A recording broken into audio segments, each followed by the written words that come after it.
Have you thought about traveling by train on your next trip to Italy but are a little intimidated by the process? What if you don't know how to buy a ticket, or you buy the wrong ticket, or you can't find your car or your train, or you get on the wrong train?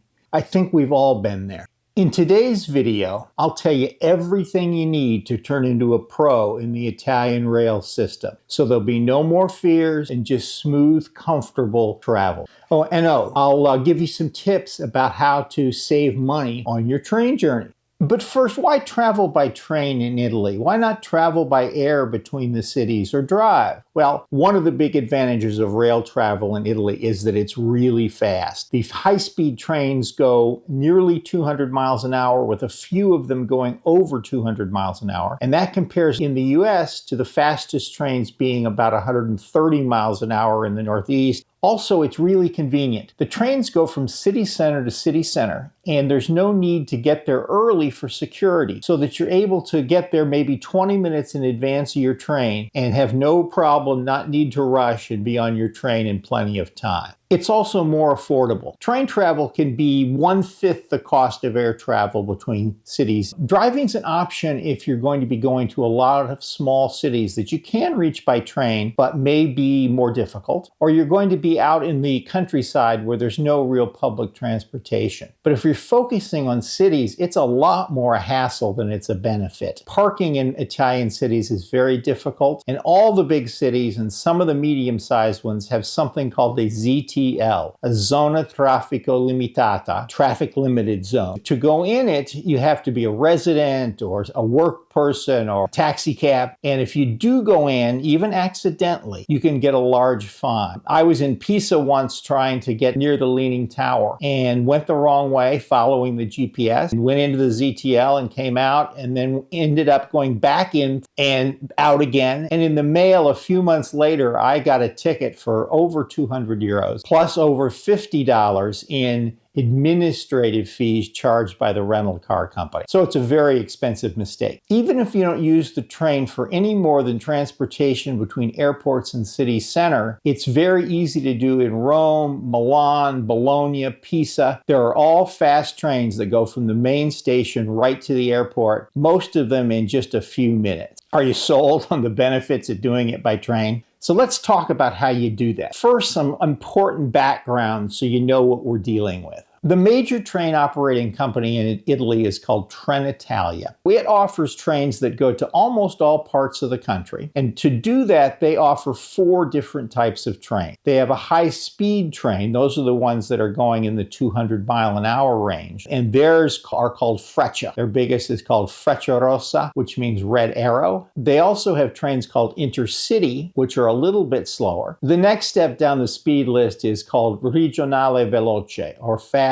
regional train. And these go between some of the smaller cities or connect a major city with a smaller city in the area. And then there are trains called Regionale, which go to the even smaller towns than the Regionale Veloce go to. Beyond Trenitalia, there are some other operators. The major one to know about is called Italo. They offer only high-speed trains, but their network is not as extensive as the Trenitalia network. But you can obviously easily combine a Trenitalia trip with an Italo trip. You can't buy them as one ticket, but it's an easy thing to do. Then there are a lot of regional companies, some of which offer these services to the airport that I talked about. Tren Nord to go from the center of Milan to Malpensa Airport. The Circa Vesuviana and the Campania Express at the base of Mount Vesuvius that connect Naples to Ercolano, Pompeii, and Sorrento. And then there's the train that goes from the Rome airport into the center of Rome called the Leonardo Express. And that one actually is run by Trenitalia, but it's a bit of a special service. It's likely that most or all of your travel will be on the high-speed trains, unless you are going to some of these smaller towns. And if you stick around, I'll give you a comparison between Italo and Trenitalia in their high-speed trains and tell you which ones we prefer. So, how does a train journey all work? Before we get started, I would strongly recommend that you get the app for the major companies you're going to use, Italo and Trenitalia. Trenitalia because it makes so many things easier, from buying the tickets to having the ticket on your phone when you need to show it. And while you're there, sign up for their loyalty programs. Even if you don't get enough credit to get a free trip, you can get some discounts. As you might guess, in my mind, the best option is to use the apps to buy the tickets. It's an easy process. They're very straightforward. And then you have your ticket automatically right on your phone to show to the person on the train or the person at the gate before you go out to get on the train. And in fact, for the trains where you have an assigned seat, the high-speed trains and the intercity trains, you need to buy these tickets in advance and have them with you. You can't just get on the train and buy a ticket. You can use the company's websites and then print your ticket. I don't think that's quite as convenient. And then if you change the ticket for some reason, for time or for day, then you need to go and print a new ticket. Of course, you can buy your tickets in the station. One option is from the long row of ticket machines you'll see when you go in. I find those to be more cumbersome to use. They ask you a lot of questions that you've got to key in information that if you've got the app, it's already in there. And the real drawback is once you get to the end of the process and it asks you to put in your credit card to buy, it will then tell you to enter your PIN number. And since they use those in Europe with credit cards for validation, but in the US, it's very rare for a card to have it, you're sort of stuck and you can't complete the transaction at the ticket machine. The other option is to go to the ticket window and buy the ticket there. That obviously has the advantages that you can make sure you're getting what you want. And you're going to find in the major stations, people are speaking English. You don't need to worry about any ability to speak Italian to make that transaction go through. So before you can buy your ticket, you need to decide which kind of seat you want, because there are different classes of service, just like on an airliner. Both Italo and Trenitalia have 4 classes of service that have a lot of similarities. At Trenitalia, their highest quality service is called executive, and it's quite premium for a train. There are only 8 or 10 of those seats on each train, and it's a large leather seat, one on each side of the aisle, and it turns completely around so you're able to be facing forward regardless of which direction the train is going. You get free food and beverages, but as you can expect, those tickets are pretty pricey. The next class of service on Trenitalia is called business, and the seats there are generally organized with 2 on one side of the aisle and 1 on the other. In that class, you also get food and beverages as part of your ticket. The third class on Trenitalia is called premium. Now that can either be 2 on each side or 2 on one side and 1 on the other, depending on the particular train. There you don't get any free food or beverages other than some water and some pretzels, though they do have a snack cart that does come through the aisles. And then finally, they have a class called standard, and that's set out as 2 seats on each side of the aisle. Think they come through it all with beverages. But remember, most of these train rides are fairly short. Italo has very similar classes with different names. As far as these classes of service, the Smart and the Standard are perfectly fine, and that's what we use when we travel. All of these high-speed trains have free Wi-Fi and power ports at each seat. So, of course, you need the adapter to plug into the Italian plug, just like you would in your hotel. On each of these 4 classes of service, there are different classes of fares, depending on how far in advance you buy the ticket or whether you get a discount, like there are discounts for seniors and for families, which the app makes it very easy to identify. As far as seat assignment, to get the seat you want, there's a small fee. It's about €4 right now, so you can pick yourself, or otherwise they'll assign a seat. Now, one reason to do that is a lot of these classes, not the very top ones, have some of the seats that are 2 facing 2 with a table in between. And you may or may not want that depending on the size of your group or what you intend to do on the train.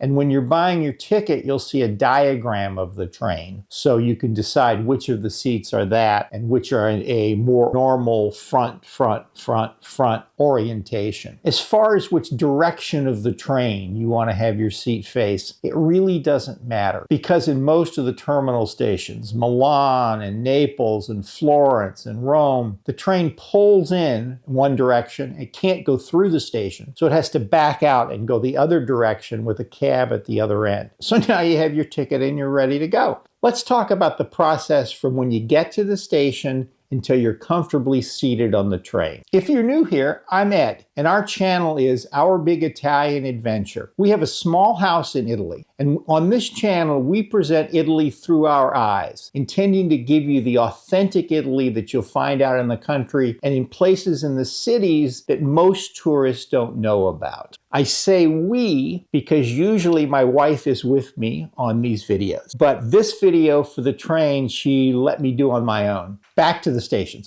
The stations in the big cities are big and bustling. When you first get to the station, if you don't have a ticket, obviously you have to go through one of those steps to buy it. The next step is to figure out where you're going to go to get on the train. And there'll be a large board up overhead in a major station, or maybe just a TV screen in a smaller one, that will list the companies and the train numbers and the destinations, the time, its delay if there is any, and then something called the binario, or the platform. And that's the thing you really want to focus on. So what you want to do is make sure you've got the right company and the right train to the right destination, because often Italo and TrenItalia will have competitive trains that are not that far apart in time. You're wanting that binario number. For some reason, they often don't post the platform until about 15 minutes before the train is supposed to depart. So what you need to do is stand with the big throng in front of the board and look to see when the binario for your train is posted. When you get that, you should move relatively quickly toward the platform, because in some stations you do have a little scan that you have to have even to get out to the platforms before you get on the train. Before boarding the train, you need to make sure your ticket is validated. And this has gotten a lot easier in recent years. They still have the old system on the Regionale trains, which is you have a paper ticket and you need to put it in a machine which will punch a hole in it and stamp the time on it. And that's to prove that you are using that ticket on this train. That's only true for these regional trains. On any of the high-speed or intercity trains, you'll have an assigned seat. So that means you don't need to go through this validation step. But if you do, make sure you do it, because if you're caught on the train without a validated ticket, they'll fine you. And again, this is one of those things, they don't care whether you're a tourist or not. They're going to make you pony up the 50 or 70 euro for being on the train without a ticket. One little twist to look out for. If you bought a ticket on a Regionale train in the app, you're going to get a confusing email that shows you a ticket that says not valid for travel. It'll also show it that way in the app. And what that means is you need to check in before you get on the train. And that's a matter of just hitting a button in the app or pushing a button in the email. And that will then do the validation process, and then you're all set to get on the train. Now you're on the platform. What you want to do first is look up at a message board and make sure it has the platform number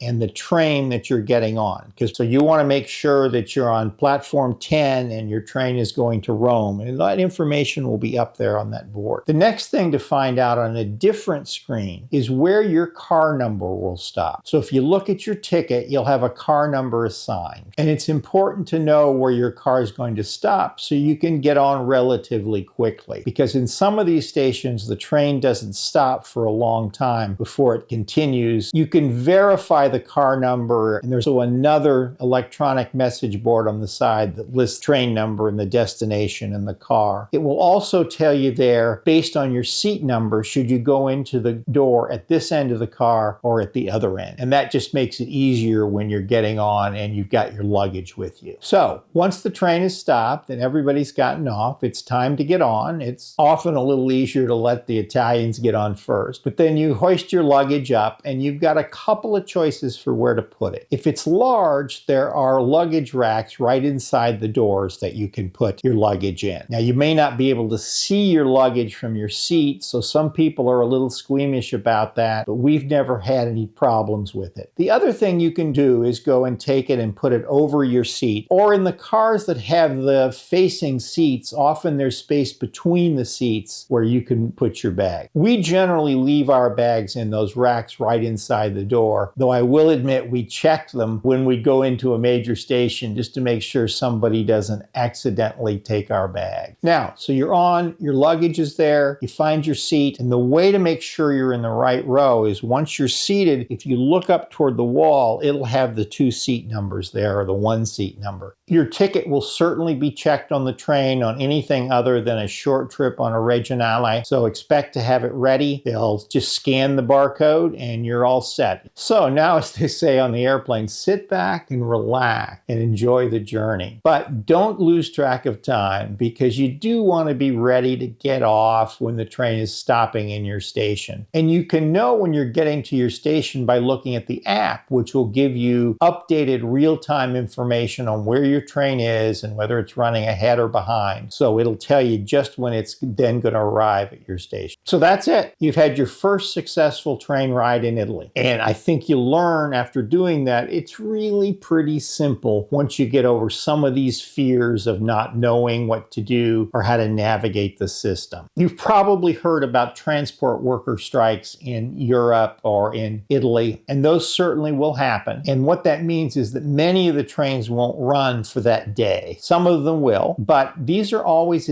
announced well in advance. So you can change your plans if it turns out the day that you bought your tickets for is one of them that they're going to have one of these worker actions. You can then see maybe your train, one of the high-speed trains, is running anyway.